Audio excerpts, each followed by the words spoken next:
Welcome to this edition of the show, and today we're going to be discussing a multi-bagger in the last 1 year. Yes, despite a very sideways move by the market over the last couple of years, knowledge and marine engineering has actually done over the last 12 months what very few have done, and the kind of stock price returns have been sharp.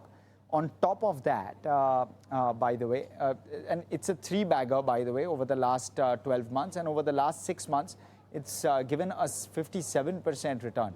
So very strong returns to investors. And why is that so? Just look at the Q1 FY27 numbers, right? You've seen revenue up 140% YoY, 69% QOQ to 115 crore. I'll contextualize these numbers in just a minute. You've got EBITDA at 73 crore, which is 3x, both on a YoY as well as on a QOQ basis. Margins have gone up by not 35 bips, but 3,000 bips, 3,550 bips, which is 35 effective percent. And net profit is 5x. So on a very low base of 11 crore, we've gone to 63 crore in Q1 FY27 on a YoY basis. Now, what do these numbers really mean? They've done 250 crore of revenue full year last year, right? They've done 115 crore of revenue Q1 alone. And they've guided for a 30% growth, which means that revenue for the full year ought to be at around 330 crore if I were to extrapolate that 30% growth guidance. And you've done 115 crore in Q1 alone. It's a recurring business. Of course, weather impacts the business. There's no doubt about that. But even despite that, the kind of quarter they've had kind of shows that there'll be immense strength for the rest of the year if this is the base with which you pick up things from. And even if Q2 was softer because of weather, Q3, Q4 could well be even stronger than this, potentially, is really the question. And we'll pose that with management. And what that will mean is that there'll be a severe beat on the 30% growth guidance provided. Essentially, that's the reason why you're seeing that move on the stock price. But as we always do, we'll take a bit of a step back, try and understand this company better. I'll start off with what industry this one operates in. It's in the dredging industry, essentially maritime engineering, dredging, shipbuilding. That's really the industry, and port services is what it does. It was incorporated in 2015 by a bunch of maritime professionals, and they've created immense sort of institution out of this, 7,000 crore in terms of market cap now on knowledge and marine, and 50% owned by the promoters themselves. So, of course, they've created immense wealth for themselves, but also they've created an institution of sorts. It's headquartered in Mumbai. Now, in terms of the story, taking a bit of a step back, Knowledge Marine actually owns specialized marine vessels and hires them to Indian ports as well as shipping channels. What makes it work is that you've got these very long-term contracts, right, with the government, 15-year port charters and the like, and they take advantage of that. And that recurring revenue essentially gives them visibility and large order books versus the revenue that they do. The bet is, of course, India's infrastructure and spending on ports, inland waterways, and coastal shipping. That spend is likely to continue to grow, of course, given the thrust on exports, especially on the product side of things. And then you need maintenance capex, right, for all of these ports. So one is you build new ports, but the existing ports also require continuous maintenance, OMC contracts of sorts. And that's exactly what, operation and maintenance contracts is what Knowledge Marine does for the port sector in India. The inflection, though, has come in with a 653 crore rupee green tug contract. Now, what's a green tug? It's essentially a battery-operated tug, right? So it doesn't operate on fuel. And it's a contract awarded by the government with a very sharp margin. So it's a 653 crore contract with a 40%, near 40% EBITDA margin, pretty much sealed in, which is really sharp, right? And then you have, they're also building out a new shipyard. So they're backward integrating, now building ships of their own. They're doing this at Palgad, which is in New Safale, which is their New Safale shipyard. It lets them build vessels in-house instead of buying and chartering them, which means that you make a margin, 15 to 20% on the vessel. Thereafter, you charter them out and make a 40% margin on the charter as well. So you're suddenly having all of these new streams which are getting encapsulated in this original business. Now let me talk to you about each of the each of the services which Knowledge Marine and Engineering Works provides. I'm going to start off with capital dredging, and this is all under dredging services, by the way. Capital dredging is just deepening waterways, right? So you've got sand and silt which accumulates at the bottom of a water body, and that needs continuous sifting because you need boats, etc., to ply those waterways, and that is something that is capital dredging. Maintenance dredging is again regularly removing silt. So capital dredging is a one-time activity where you've removed things and you've created something, and maintenance dredging is you have to do it on a recurring basis to ensure that silt doesn't accumulate. The third is rock dredging, which is you have a rock out there which is obstructing the way of a vessel, and you need to remove that. So that is something that they also do. And a cutter suction dredger also is something that they use to do all of these things. And inland fairway maintenance is also something that they do, which is to keep rivers free, and there should be a good amount of movement within rivers. Again, maintenance and the like is something that is required, which is what inland fairway maintenance essentially is. Then there are other ancillary services within ports, which is green tugs. Green tugs are nothing but battery-operated tugs which behave like a tug on a boat, right? They ferry the boat to the right place and through the right channels. Also, these are zero-emission vessels, which is the big plus. Then there are patrol boats, pilot launches, there's support crafts. All of these are used within a port infrastructure place, and which is why you need all of these, and these are generally leased out to ports, and that is something that Knowledge Marine does. Now, the last piece is ship repair and refit, which is upgrade, maintain and repair existing vessels, the existing set of vessels. The other thing that they do is sand mining. Licensed seabed sand extraction is what they do. This is largely Bahrain in terms of its area of operations, and currently you are seeing some pressure on that part of the business given everything that's playing out in West Asia. We'll quiz the management on that and how that is playing out as well, even though the numbers look extremely resilient. Let's look at the other set of services that they provide, which is hydrographic survey and monitoring. This is basically map survey of the water and what is there beneath the water.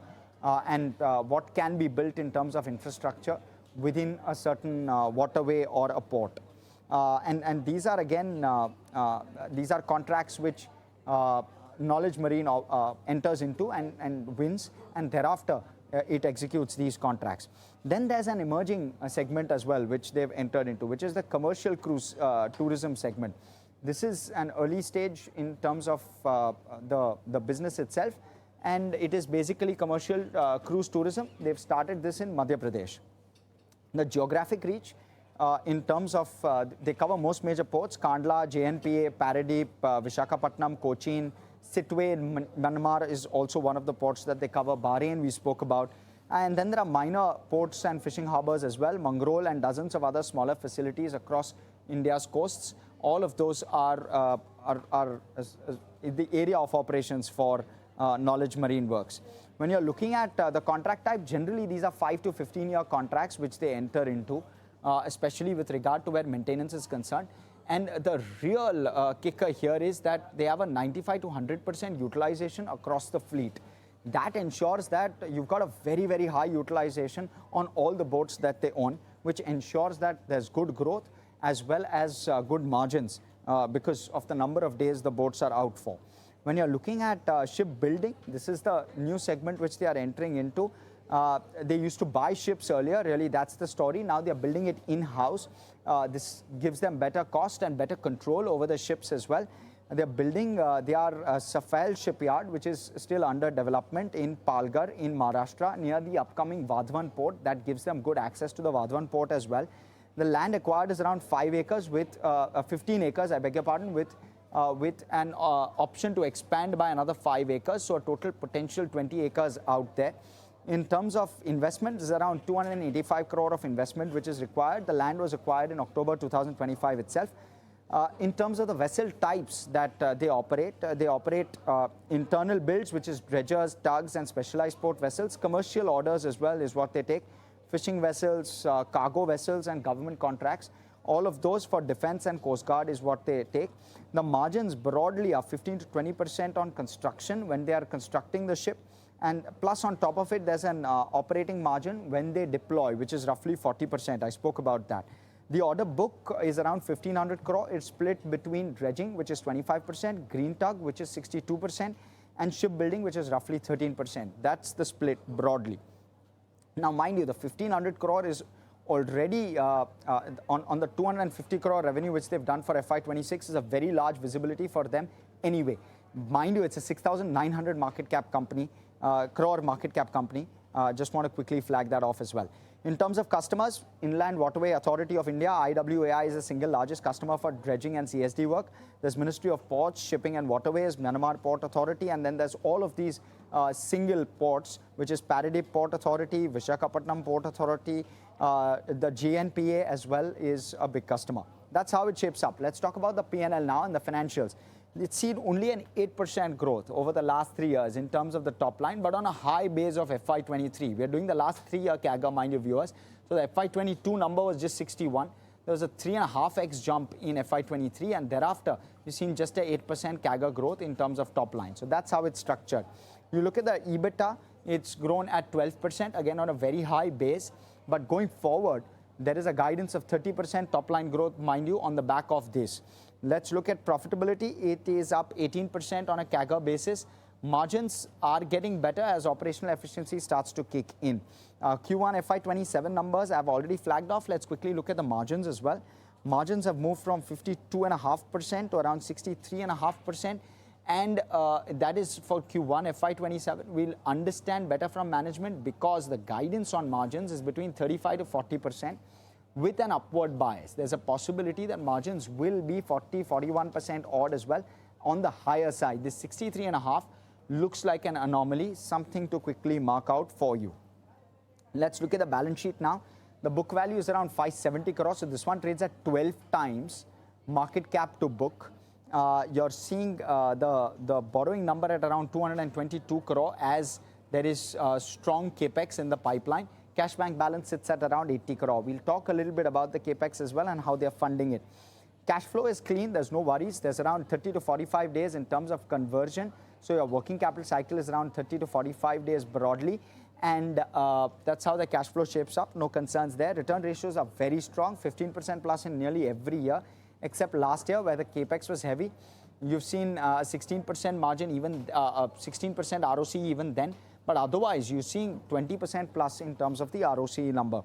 Shareholding pattern, 50% held by the promoter group. It was 54% at the end of March. They've diluted some part of the equity as well as they continue to do a strong capex. 61% is what it was in March of 25.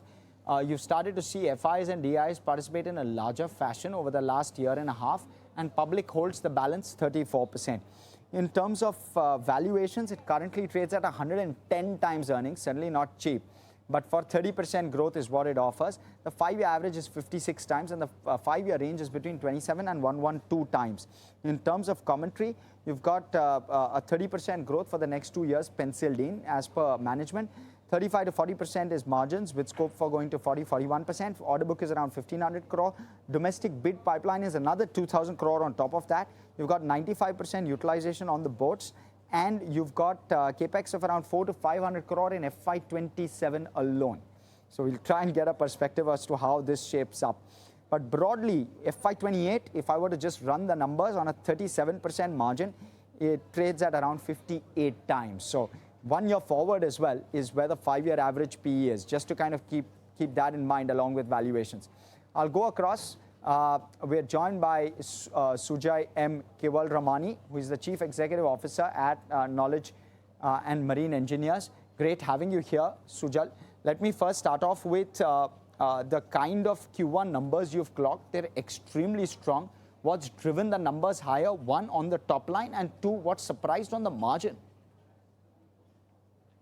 Thank you, Harsh. Good afternoon. Great Thank having you you, here, Sujay. ET Now, for this opportunity. Q1 has been the most profitable and revenue generating quarter for the company till date since incorporation.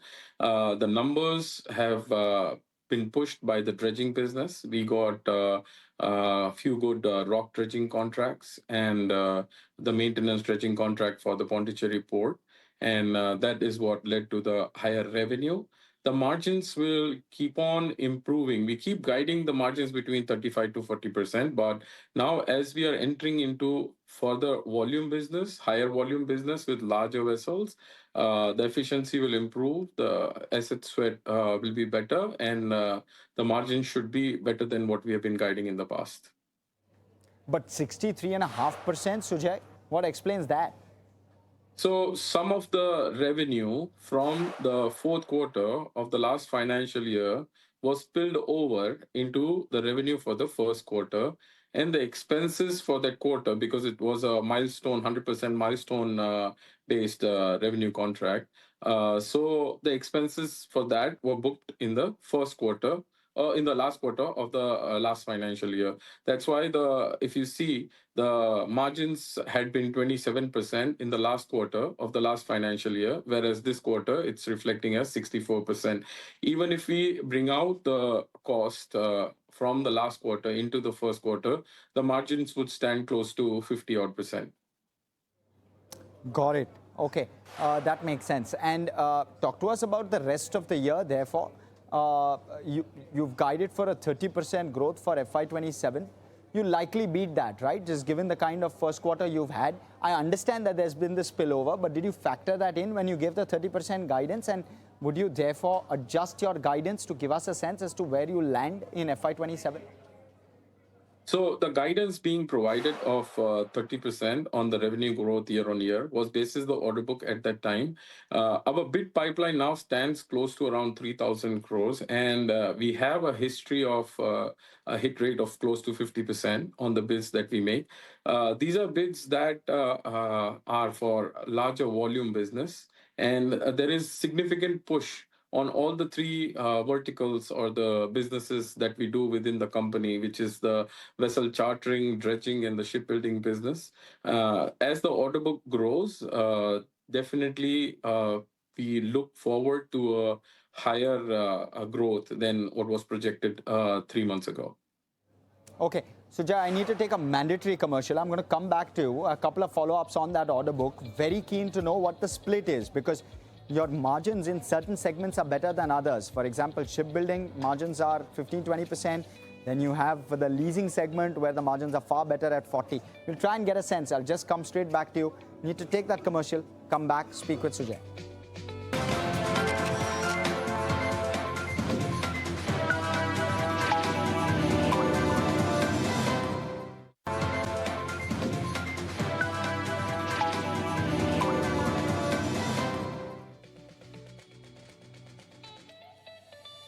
All right, welcome back. We're speaking with Sujay, who's the CEO at Knowledge Marine and Engineering Works. Sujay, very quickly trying to understand the potential bids that you can put out is worth 3,000 crore. You generally have a conversion rate of around 50%. Give us the split broadly. Would the larger focus be on maintenance? Would it be on or maintenance and dredging? Would it be on leasing? How should one look at the way in which the order book shapes up going forward? You're currently at 1,500 crore. So, thank you. The present bid pipeline is spread across as 900 crores towards dredging. Towards chartering business is about 1,000 crores, and towards shipbuilding is 1,100 crores. So it's almost equal amongst all three segments. And you generally get a better margin out of chartering as well as out of shipbuilding, right? That's the right way to think of it. And on shipbuilding, would it be vessels for your own self or for internal consumption, or would it be for external orders as well? How should one look at the shipbuilding segment? So the fundamental for the company has been the EBITDA margins should be between 35 to 40% since the day of incorporation, whatever business segment that we are in. So vessel chartering is really less of a risky business. You construct a vessel and then you hire it out to the government for long-term contracts. That gives us a constant operating margin between 35 to 40%. Dredging, being a high risk, high reward business, has a potential to generate margins, operating margins, even more than 40%, seldom. And shipbuilding, the operating margins vary between 15 to 20%. And that is pre-subsidy. Once the subsidy kicks in, those margins fall within 35 to 40% as well. So all the three businesses will be generating equal amount of margins going forward. Tell me, Sujay, looks extremely lucrative as a business. What's keeping you, or what's keeping competition away from what you're doing? So it's not that there is no competition. We have been able to, it's a high capital intensive business. We have been able to unlock the capital problem at a very, very early stage. We listed in 2021 and we have been demonstrating execution excellence. And with the execution happening on time, and as it has been happening, there has been good trust that we have built with the government, and we keep getting repeat orders and constant orders. That's helped us with a higher utilization of the vessels, and with that the numbers have been byproduct of the execution. And with those numbers coming in, we have found better and better shareholders coming into the company, and we have been doing fundraise at various levels in order to do the capex. So that's what solved the problem for us as compared to the competition at an early stage. And what about the 400 to 500 crore capex that you're expected to do in FY27? Do you need an additional fundraise there? Would you raise it through debt? How should one look at that? So we've already completed the required fundraise for the same. So we just did a pref round last month, and we've got the requisite approvals. The money has come in, and it is awaiting listing approval. So good institutions participated in the pref round. The money has already been deployed towards the desired capex, the purchase of the vessel that was required to be done. The consequent revenue generation from that capex will start from the third quarter of this year. The green tug contract, which is the big one for you, you do 40% assured margin on that, right? Am I reading this correctly? And second, has the charter already started in terms of the tenure? So the green tug contract, we've got two contracts from Visakhapatnam Port and VO Chidambaram Port. We have to construct two green tugs. The period for construction of the green tug will be the current year and the next year. By the end of next year, the vessel should be in a position to generate revenue by placing it in the respective ports. Then the contract will begin for a period of 15 years thereafter. Okay, that's how the timelines work. And what about the shipbuilding revenue, which you've guided should be between 5 to 700 crore? How quickly do you get there? Because your current top line is sub 300 crore. You're talking about a potential 5 to 700 crore only from shipbuilding alone. I'm trying to understand how this journey goes.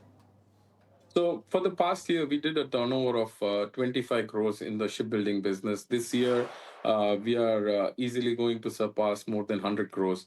And we will start building order book in the shipbuilding business in the end of second quarter, early third quarter. Execution of those order book will start coming in from the third and the fourth quarter. The 500 crore to 700 crore revenue in the shipbuilding business itself would not be more than 2 years down the line. Okay, not more than 2 years down the line. Extremely aggressive. Tell me, therefore, what will the total revenue be? Maybe say FY29, talking 2 years down? So we would be looking to surpass more than 1,000 crores in revenue. Out of which 500 crore will be shipbuilding revenue. Correct. Which will be a completely brand new lever for you. And yes. Does this 500 crore, how do you account for it? So when you build your green tug, which will come on stream next year, right? Do you recognize that as a revenue and thereafter you lease it out and then you recognize lease revenue? How does this work from an accounting standpoint? If you can give us some color on that. So Green Tug is one of the several projects that are happening under the shipbuilding segment right now. We have got a 250 crore plus order book from Inland Waterway Authority of India for constructing 4 cutter suction dredgers, 10 tugboats, and 10 accommodation barges. We've just recently got an order for about 64 crores from Inland Waterway Authority of India for constructing green ferry boats to ply in Jhelum River. Green Tug order book is close to 180 crores in this.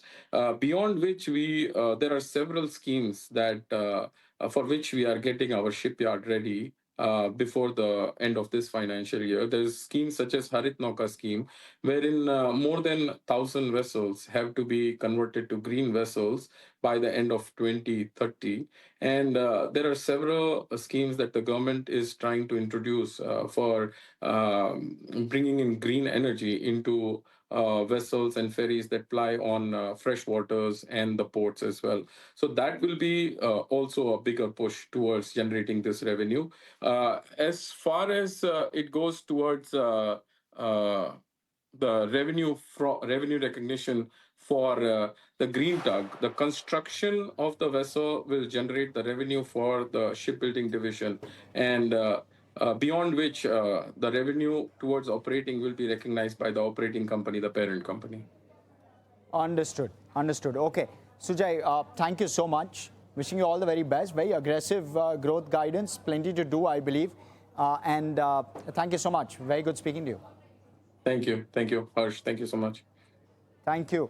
All right, viewers, you heard it from Sujay with regard to what the outlook is. 1,000 crore by FY29 in terms of top line at a nearly 3 to 400, 35 to 40% margin broadly is what they're penciling in, even though he was positive with regard to margins, especially in the first question when I asked him, that he will surpass that 40% margin as well.